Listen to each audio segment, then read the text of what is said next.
सांसद इकरा हसन बहुत मकबूल है पूरे देश के अंदर। मेरे साथी नाइब भाई, एमएलए, इनके भाई, ये सब मिलकर आज यहाँ पे हवाई जहाज से आए और आपके शहर में पहुंचे। आपने बहुत अच्छा स्वागत किया, मैं बहुत शुक्रिया अदा करना चाहता हूँ। अब तकरीर करने का वक्त नहीं है दोस्तों। पुलिस वाले भीग रहे, आप भीग रहे, हमें आपकी इस भीगने का तकलीफ का हमको बहुत ज्यादा फिक्र है। हम नहीं चाहते हमारा कोई साथी बीमार हो जाए, लेकिन ये वादा है मेरा वादा है कि टिकट मिलने के बाद फिर आएंगे अखिलेश भाई, इसे शान करेंगे। और ये शान हिंद मेरी उम्मीदवार है समाजवादी पार्टी की, ये उम्मीदवार है। चाहे कुछ भी हो जाए, अखिलेश भाई इंशाल्लाह इस टिकट को यूपी में लेंगे, अलायंस में लेंगे इंशाल्लाह। बोलो हमें लड़ना है कि नहीं लड़ना? यहाँ पर जीत होगी कि नहीं अब हमारी? तुमने देखा असेंबली में मैं हर मुद्दे पर लड़ाई करता हूं। इसी मालेगांव में जब 32 लोगों को बम से भून दिया गया था तो सरकार ने 1 लाख रुपया दिया था। मेरा एमएलए या नहीं, मेरा एमपी या नहीं, मेरी सरकार या नहीं, लेकिन मुझे गर्व है इस बात का, मेरा नेता मुलायम सिंह यादव ने कहा कि मालेगांव के लोग परेशान हैं, मैं 50 लाख रुपया देता हूं। 50 लाख इसी मालेगांव में कि मेरे नेता मुलायम सिंह यादव जी ने उन गरीबों के सर पर हाथ रखा और 50 लाख रुपया की मदद किया, तबकि सरकार ने 1 लाख रुपया दिया एक आदमी को। दोस्तों बहुत की बातें करनी थी, लेकिन आज बात करने का वक्त नहीं है, ज्यादा नहीं बोल सकते आप। साथियों, आज इतनी बारिश के बाद भी आपका जमा होना और हमारे लीडरान का यहाँ आना इस बात का सबूत है कि मालेगांव नहीं पूरे महाराष्ट्र में अब तब्दीली आएगी। और अब ये मालेगांव से शुरुआत हो रही है। जिस तरह आप लोगों ने साथी निहाल अहमद साहब का साथ दिया था, आने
लगती है। तो आप में आपका ये जो अपनापन है ये मुझे पूरा महसूस हो रहा है। और मैं यही कहना चाहती हूँ कि सिर्फ समाजवादी पार्टी वो पार्टी है जो हमेशा मेहनत कशों की लड़ाई लड़ती है। हमारे राष्ट्रीय अध्यक्ष जी, माननीय नेताजी, हमारे राष्ट्रीय अध्यक्ष जी, स्वर्गीय नेताजी हमेशा गरीबों की, वंचितों की, मुसलमानों की, पिछड़ों की लड़ाई लड़ते आए हैं। और इस मुहिम को महाराष्ट्र में भी जिंदा रखा है हमारी पार्टी की जिंदा दिल टीम ने, अबू आसिम साहब ने। और अब चुनाव का समय है, हम सब आज आपके बीच में आए हैं। आप जानते हैं कि कैसे लोग आज हमारे ऊपर बैठे हुए हैं, किस किस तरीके से हम पर जुल्म और सितम ढाए जा रहे हैं। हमसे हमारे सारे हक और अधिकार छीनने की कोशिश हो रही है। एक बहुत बड़ा गठबंधन आपके लिए बनाया गया है जो यहाँ पर चुनाव लड़ने जा रहा है।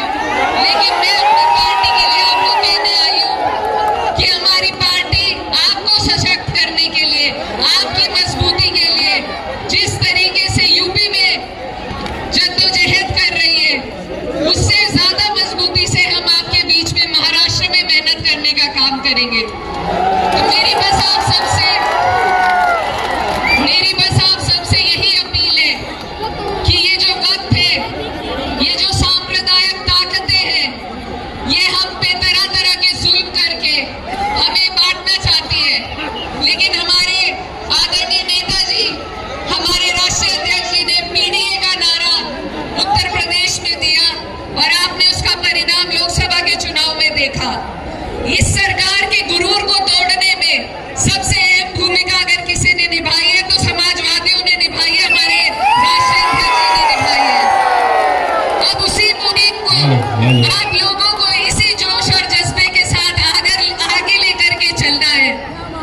आप अच्छी तरीके से जानते हैं किस तरीके से नफरत फैलाने की कोशिश चुनाव से ठीक पहले आपके प्रदेश में की गई, उत्तर प्रदेश में की जा रही है। किस तरीके से वक्फ बिल ला करके हमसे हमारे अधिकार, हमसे हमारे हक छीनने की कोशिश की जा रही है। टावर से नीचे उतर जाओ, टावर से नीचे। तो ये जो चुनाव है ये बहुत अहम चुनाव है। इस लड़ाई को हमें बहुत मजबूती से, बहुत संजीदगी से लड़ना है। मैं ज्यादा वक्त नहीं लेते हुए बस ये कहना चाहती हूँ कि मेरी जो बड़ी बहन है यहाँ पर, आपकी जो होने वाली प्रत्याशी है इंशाअल्लाह, उनकी जिस हालात में शुरुआत हो रही है, उन्हीं हालातों में कुछ मेरी भी शुरुआत हुई थी। और आप ही जैसे भाइयों ने, बड़े बुजुर्गों ने मुझे आशीर्वाद और प्यार दिया था और मैं आपकी बहन जीत कर आई थी। मेरी आप सबसे गुजारिश है, अपना होने के नाते मैं आपसे ये गुजारिश करना चाहती हूँ कि जिस तरीके से कैराना वालों ने मुझे जिताया, आपसे मेरी ये गुजारिश है कि मालेगांव वालों, आप मेरी बड़ी बहन को यहाँ से जिता करके भेजिए। हम सब मिलकर आपके लिए लड़ाई लड़ेंगे, आपके लिए इसी तरीके से कंधे से कंधा मिलाकर, चाहे बारिश हो, तूफान हो, आपकी लड़ाई लड़ने का काम करेंगे। और अंत में सिर्फ ये कहना चाहती हूँ कि ये चुनाव सिर्फ चुनाव नहीं है, ये हमारे उसूलों की लड़ाई है। और उसूलों पर बात आए तो टकराना जरूरी है, जिंदा हो तो जिंदा नजर आना जरूरी है। बहुत बहुत शुक्रिया। पहले उतरो नीचे। मैं सबसे पहले तो यहाँ पर रैली में हमारे आए हुए सभी बुजुर्ग नौजवानों का मैं बहुत बहुत धन्यवाद और आभार प्रकट करना चाहता हूँ। इतना आंधी तूफान आने के बाद भी जहां आसमान में हम लोगों ने बिजली चमकते हुए देखा, लगातार बारिश हो रही है, उसके बावजूद भी कोई हटा नहीं, न कोई गया। मैं एक मालेगांव के और अपने तमाम साथियों का बहुत बहुत धन्यवाद और आभार प्रकट करना चाहता हूँ। जब मैं आपके बीच में आया हूँ नहीं तो आंधी तूफान भी साथ ही साथ आ गया। और मैं ये सोच नहीं पा रहा हूँ कि आंधी तूफान ये हम लोगों को रोकने के लिए आया था कि आप लोगों के आने की वजह से ही आंधी तूफान आ गया। हमारी पार्टी के अध्यक्ष आदरणीय अबू आजिम आजमी साहब, यहाँ से समाजवादी पार्टी के प्रत्याशी शाहीन हिंद जी, हमारे साथ लोकसभा में सांसद एकरा हसन जी, विधायक नाहिद हसन जी, समाजवादी पार्टी के हमारे विधायक रईस भाई, संचालन कर रहे फहद, रियाज भाई और बहुत सारे लोग जो मंच पर उपस्थित हैं। नाम नहीं ले पा रहा हूं। हमारे सभी समाजवादी साथी, इस चुनावी जनसभा में आए हुए सभी हमारे आदरणीय बुजुर्ग, नौजवान साथी और पत्रकार बंधुओं, आज जब चुनाव का तारीख आ गई है, घोषणा हो गई है तारीख की, जब और दल इसकी तैयारी कर रहे हैं कि कौन कहां से प्रत्याशी होगा, उस समय समाजवादी पार्टी जनता के बीच में आकर के अपने प्रत्याशी के लिए आपसे सहयोग मांगने आ रहे हैं। जहां अभी देश में जहां चुनाव हो रहे हैं, देश में जहां चुनाव हो रहे हैं, ये देखने को मिल रहा है कि भारतीय जनता पार्टी बहुत हताश हो चुकी है। जहां भी भारतीय जनता पार्टी की जब से लोकसभा में उनकी हार हुई है, न केवल उनके अंदर हताशा है, निराशा भी है। इसीलिए वो चुनाव में हर हथकंडा अपनाने जा रहे हैं। हमने देखा कि हरियाणा का जो चुनाव पूरा का पूरा भारतीय जनता पार्टी के खिलाफ था, हारने वाली भारतीय जनता पार्टी हरियाणा जीत गई। इसलिए हम अपने महाराष्ट्र के लोगों से कहना चाहता हूं कि जहां हमें सावधान रहना है, वहीं हम लोगों को तैयारी भी रखनी है कि भारतीय जनता पार्टी किसी भी सीमा तक जा सकती है इंडिया गठबंधन और हमारे यहाँ के गठबंधन को हराने के लिए। जहां तक गठबंधन की बात है, मुझे खुशी है इस बात की कि इंडिया गठबंधन ने भारतीय जनता पार्टी का मुकाबला किया और भारतीय जनता पार्टी को पीछे करने का काम किया। जो 400 पार का नारा दे रहे थे, वो बहुमत की सरकार नहीं बना पाए, उन्हें दूसरे दलों का सहारा लेना पड़ा। यहां पर जो सरकार चल रही है, महाराष्ट्र में जो सरकार चल रही है, महायुति की सरकार, ये कोई सरकार जनता की चुनी हुई सरकार नहीं है। महायुति सरकार जो भारतीय जनता पार्टी की चल रही है, उसको हथिया करके चलाने का काम कर रहे हैं सरकार। ये जनता की चुनी हुई नहीं सरकार है, ये हथियाई हुई सरकार है। और जब से महायुति सरकार बनी है, इसने जनता को महादुखी करने का काम किया है। न केवल महादुखी किया है, बल्कि सरकार में महाभ्रष्टाचार भी बढ़ा है। जो भारतीय जनता पार्टी के सहयोग से सरकार चल रही है, मैं आपको भरोसा दिला सकता हूं, महाराष्ट्र के लोग इनको हरा दो, महायुति हारेगी, यहां पर इनका गठबंधन हारेगा और चलने वाली दिल्ली की सरकार भी चलेगी नहीं, वो सरकार भी गिर जाएगी, वो चलने वाली नहीं है। इसलिए जहां देश का महाराष्ट्र का ऐतिहासिक चुनाव होने जा रहा है, ये महाराष्ट्र वो है जो लोगों को नौकरी देता था, लोगों को रोजगार देता था। आज महाराष्ट्र से ही कारखाने उद्योग छीने जा रहे हैं और यहाँ भी बेरोजगारी नौकरी के लिए भटक रहे लोग।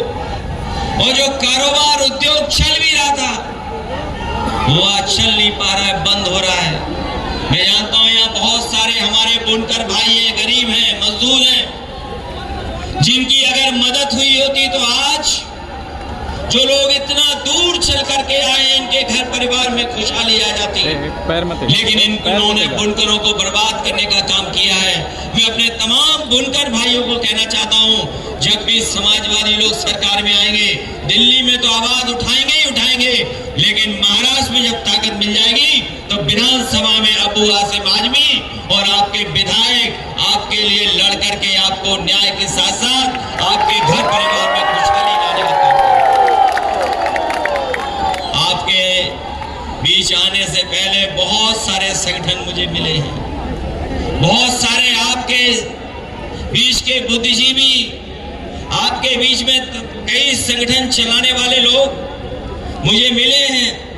उन्होंने न केवल अपने बुनकर भाइयों की आवाज को हम तक पहुंचाने का काम किया, वही जिस तरीके से मॉब लिंचिंग से लेकर के हमारे आपके धार्मिक और उन पर समय समय पर जो सवाल खड़े करते हैं, अपनी भाषणों से हमारे आपके लोगों को अपमानित करते हैं, हम आपको भरोसा दिलाते हैं न केवल उत्तर प्रदेश में बल्कि देश में जब कभी भी आवाज उठाने का मौका मिलेगा, ऐसे सख्त कानून बनेंगे कि कोई मॉब लिंचिंग की तरफ या किसी के भगवान के या धर्म के खिलाफ कोई बोल नहीं पाएगा।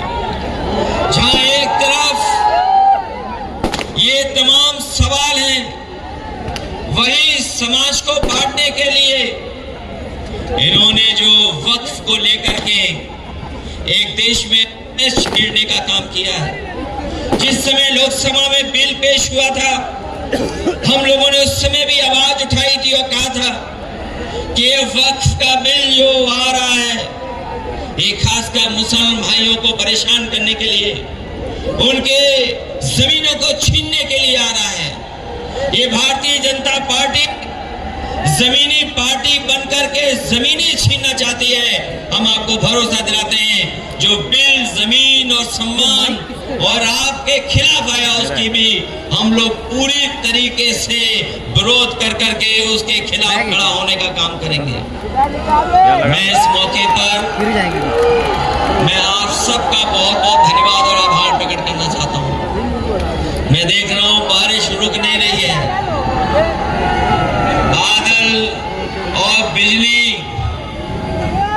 चमक रही है, अभी भी बादलों से आवाज सुनने को मिल रही है। ये आपकी आवाज से बादलों में आवाज मिल रही है और हम आपको भरोसा दिलाते हैं कि समाजवादी पार्टी यहां से चुनाव लड़ेगी और हम लोग आपके बीच में आकर के दोबारा वोट मांगने का काम करेंगे। आज तो केवल बारिश आई है, लेकिन मैं जानता हूं जब वोट पड़ेगा तो मालेगांव के लोग, हमारे अपने लोग एक एक वोट की बारिश कर करके समाजवादी पार्टी को जिताने का काम करेंगे। ये बारिश हमें भरोसा दिला रही है कि जब वोट पड़े तो बारिश की तरह वोट पड़ेगा। जैसे बूंद गिरी है वैसे ही वोट भी भारतीय जनता पार्टी के खिलाफ पड़ेगा। मैं इन्हीं शब्दों के साथ जो बारिश में खड़े हैं लोग, मैं इतनी कार्यक्रम को सफल बनाने का काम किया, जहां हमारी सब व्यवस्था खराब हो गई उसके बाद भी आप लोग मौजूद हैं। मैं आप सबका बहुत बहुत धन्यवाद देता हूं। साथ ही हम अपनी पार्टी के प्रत्याशी शाहीन हिंद जी का धन्यवाद देता हूं। हमारे साथ मंच पे रईस शेख साहब हैं, रियाज साहब हैं और जो हमारे और साथी हैं जो समाजवादी पार्टी से चुनाव लड़ रहे हैं। मैं इनके लिए समाजवादी पार्टी की टिकट देने का भी फैसला लेता हूं। अबू आसिम आजमी ने जो सिफारिश की है हमारे रईस शेख साहब की, उनके साथ ये हमारे दूसरे साथी हैं रियाज आजमी जी भिवंडी वेस्ट के हैं, हमारे रईस शेख तो पहले से ही विधायक हैं भिवंडी ईस्ट की, और शाहीन हिंद जो आपके बीच की हैं, इनके लिए हम लोग समाजवादी पार्टी का इन्हीं शब्दों के साथ आए हुए सभी साथियों का बहुत बहुत धन्यवाद देता हूं, आभार प्रकट करता हूं। जैसा उत्तर प्रदेश ने कमाल किया है, सबने मिलकर के बीजेपी का मुकाबला किया और ऐसी हार कभी बीजेपी ने सोची नहीं थी जो उत्तर प्रदेश की जनता ने उन्हें हराने का काम किया है। मैं जानता हूं जनता खिलाफ है, उनकी बुलडोजर की राजनीति के खिलाफ है, जो उनकी इनकाउंटर की राजनीति उसके खिलाफ जनता है। और न केवल ये काम इसलिए किए जा रहे हैं कि आज जनता महंगाई का सवाल न पूछे, आज जनता बेरोजगारी का सवाल न पूछे, और इसीलिए ये नफरत फैलाने का काम कर रहे हैं। मुझे पूरा भरोसा है महाराष्ट्र की जनता भी नफरत की राजनीति को खत्म करेगी और ये जो नेगेटिव नैरेटिव की राजनीति कर रहे हैं भारतीय जनता पार्टी के लोग, उसको खत्म करने का काम करेंगे। इन्हीं शब्दों के साथ हम अपने बुनकर भाइयों को भरोसा दिलाते हैं कि बुनकर भाइयों की आर्थिक स्थिति को बेहतर करने के लिए अभी बिजली में सब्सिडी मिल रही है, अगर इससे भी ज्यादा बिजली की सुविधाएं देने का काम होगा और अगर उत्तर प्रदेश की तरह जो उत्तर प्रदेश में सुविधा मिलती बुनकरों की, अगर वो सुविधाएं मिल जाएंगी तो हमारा बुनकर भी खुशहाल हो जाएगा। उस दिशा में हम लोग काम कर करके आपकी मदद करने का काम करेंगे। बहुत बहुत आपको धन्यवाद देना चाहते हैं।